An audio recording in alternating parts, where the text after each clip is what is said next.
Welcome back to Doing Football. Today, breakout wide receivers. Jared and I have a couple guys in the 6th round that you are going to love. You're not going to have to pay up for, and they got tons of upside. But before we get to that, new look behind Jared.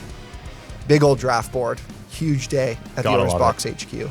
Not many better things to look at than a full draft board. Yes, absolutely. We just did our Superflex draft in-house. Everyone in the office participated. Yeah, some took 5 tight ends, 3 in the first 4 rounds. Asinine. Myself, I only ended up with 2 quarterbacks. That's a scary situation. But Superflex, speaking of Superflex, you absolutely need to enter Owner's Box Superflex salary cap game. Our week 1 contest, we have a $10 free entry. Free. We're giving you money. Have it. Please take it. You don't even have to deposit on the site. You don't have to deposit. You don't have to do anything. Use promo code DREW9 and play our Superflex salary cap contest. Jared, Superflex spot, no defense. No kickers. No kicker. Get that bullshit out of here. I don't need it. I don't want it. Go build a lineup. Join the Discord. That's not all either. Like you get it. If you have a chance to win a free signed Drew Brees jersey as well. I forgot. Like, all you have to do is enter the contest with that promo code. Up to 10 entries, get you 10 entries into the giveaway, and that jersey is going to be worth a lot of money. Signed Drew Brees jersey. Future Hall of Famer, Drew Brees. Imagine once he gets into the Hall of Fame. Yeah, what's that going to be worth to you? A lot of money. A lot. And do that by Monday, August 23rd. Monday, August 23rd, if you enter, you can put up to 10 lineups in to our 100K contest, and you'll be entered to win a Drew Brees signed jersey. And you get to enter one of those lineups for free. Free. F-R-E-E. Free. Anyways, breakout wide receivers. Jared, get to your guy. You love this guy. You haven't talked about him enough, to be honest. I honestly haven't for how much I love him. So let's do it. One of my favorite wide receivers to draft. It is T. Higgins of the Cincinnati Bengals. Currently has an ADP of 68.4, wide receiver 30. 30. That's way too late for me. Like, what? Now, there hasn't been very much good news out of the Bengals camp so far this year, but that's not the same for T. Higgins. We've seen a lot of great clips of him just dusting corners, and all the reports. The Bengals? Wow, what a good job. Hey, he's still doing it. All the reports out of camp are that he's looking like the best receiver, and I expect him to be the best receiver. He will 100% have a better season than Jamar Chase. Now, in his rookie year, he played all 16 games, but you can't count the first one. They didn't use him, and you can't count the last one. He only played 7% of snaps. It's because that team was on lockdown by the Chargers. Yeah, that's why. But in the 14 other games, he had 11.6 half PPR points per game, 4.8 receptions, on pace for 7 touchdowns, 7.5 targets, and 65 yards as a rookie. Now, since 2010, this is the list of all the wide receivers who have averaged 11-plus fantasy points per game in their rookie season. Odell Beckham Jr., Julio Jones, Mike Evans, Michael Thomas, A.J. Green, Keenan Allen, A.J. Brown, Kelvin Benjamin, Juju Smith-Schuster, and Amari Cooper. That's quite the list, minus Kelvin Benjamin. And probably Juju. Yeah, but still, Juju looked really promising. Now, with that group in mind, also this past season, side note, like Jefferson, Ayuk, Higgins, and Claypool all cracked the list. This was a great year for wide receivers. Jeez, yeah. So I expect big things out of Higgins. We're going to see a jump, and this offense is going to be throwing the ball a lot. Their defense is really bad, so there's going to be a lot of shootouts. And if Higgins is the number 1 guy, like I think he is, I could see top 12 potential for this guy. Let me give you I'll give you 2 things to help you, because I'm not the biggest fan of T. Higgins, but let's keep in mind that he did all this without Joe Burrow for most of the season last year. That's another thing. And what was the other thing I wanted to mention? I can't remember. That was the biggest thing. Brandon Allen was throwing him the ball for half the year. Yeah, the other thing Brandon Allen. He did it with, like, this O-line hasn't really, it's probably gotten the slightest bit better, but he did it with poor O-line play before. So it's not like you're worried about the team, but he did it with a bad team last year, so why couldn't he do it this year? I am a little bit worried in terms of how targets are built out in this offense. I'm worried about the level of play Joe Burrow is going to provide this year, but now that I think about it, with the quarterback play that was last year when Joe wasn't there, probably wasn't going to be any better than what it'll be with Joe Burrow playing now after the surgery. So I don't mind T. Higgins. I don't find myself drafting him too often, but considering this team, this defense isn't very good. There's going to be a lot of passing situations for them. So somebody's going to emerge, whether it's T. Higgins or Jamar Chase.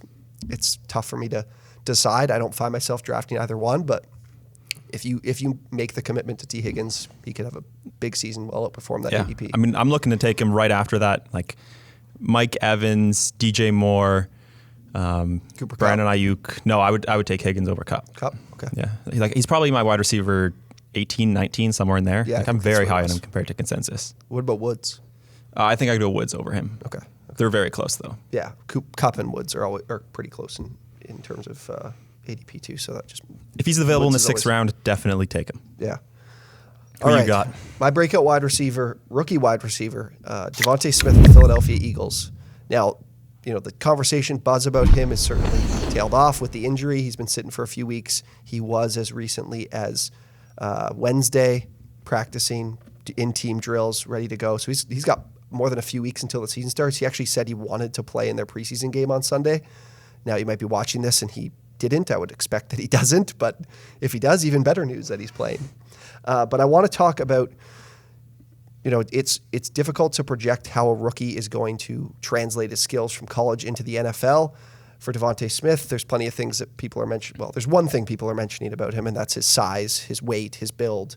But what they're overlooking is his route running, his ball skills, his release, his body control. They're elite. He played last season every game in the SEC. It was an SEC-only schedule. He played against, what was it, four corners he matched up with, ended up going in the first 2 rounds of the NFL draft.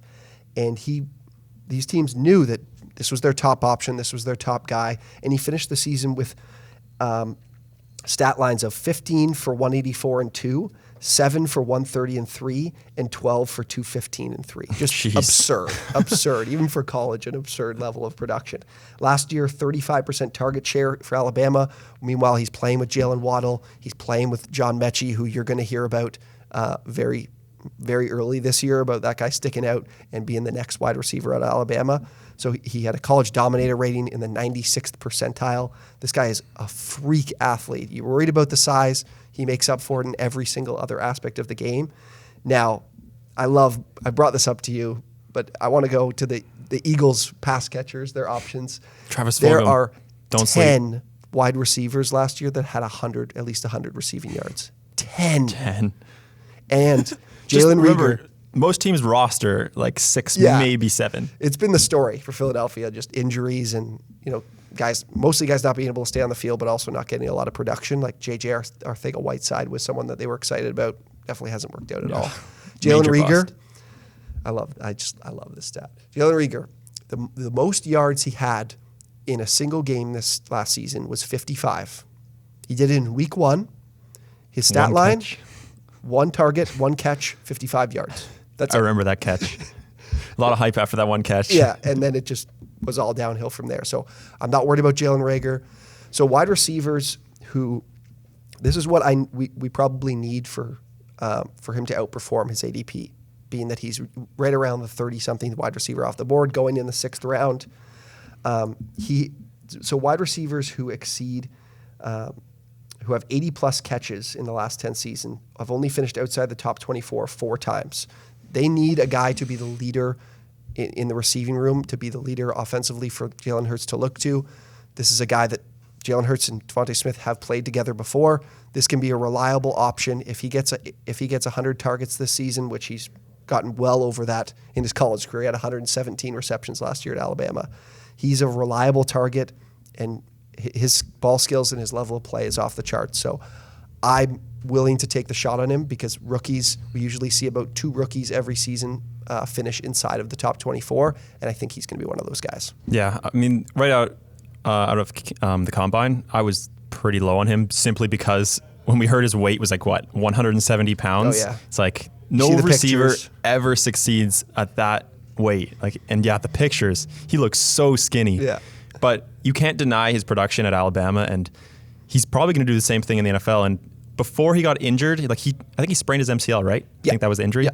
I was starting to get really high on him, but the injury definitely has made me temper expectations. Because people always say you don't buy the injury dip in terms of draft position, so there's definitely a worry there. But I think he's going to be 100% before we even get to if we see him draft season. If we see him practicing in full before the season actually starts, I'm fully back on him. But I've always been somebody to avoid injuries because it's better to just not risk it. Like, yeah, exactly. in the end, you're going to hate your pick if you make a guy, if you take somebody who's injured and then he just has injuries lingering all year. Yeah, but that's why for me, you're going to listen to this now, and in 2 weeks when you have your draft, he's going to be back. He's going to be practicing in full. Yeah, then I'm willing to take him. Fucking hell, Quez Watkins has been sticking out in camp, Quez guys. Watkins, don't sleep on him either. Are we going to let Quez Throw Watkins him in your lead the salary cap offense? lineups. $3,000. Great steal. Yeah, somebody's going to emerge, and it's going to be Devonta Smith. Draft capital spent. He had the best college season for a wide receiver of all time, and it was in an SEC-only schedule. That's seriously impressive, and I think he's going to meet expectations like, Henry Ruggs hasn't really done. Jerry Jeudy had a decent season last year, but I think we were really high on some Alabama wide receivers the last few years and hasn't really lived up to expectations. Yeah. I think this is the guy that does it. I think this is the guy. I'd be shocked if he's not the wide receiver one on this team. Yeah, exactly. We got to find a guy, that can be that wide receiver one. That's where we get good value, especially as we get into the 6th, 7th, 8th round. So definitely like Devonta Smith. Anyways, be sure to enter Owner's Box Superflex salary cap contest. Use code DREW9 for a $10 free entry. Jared, we haven't been plugging to comment. Let them know to comment. You got to comment. Like, subscribe. Subscribe to the channel. Join the Discord. Yeah, absolutely. Thank you guys for tuning in. We'll see you next time.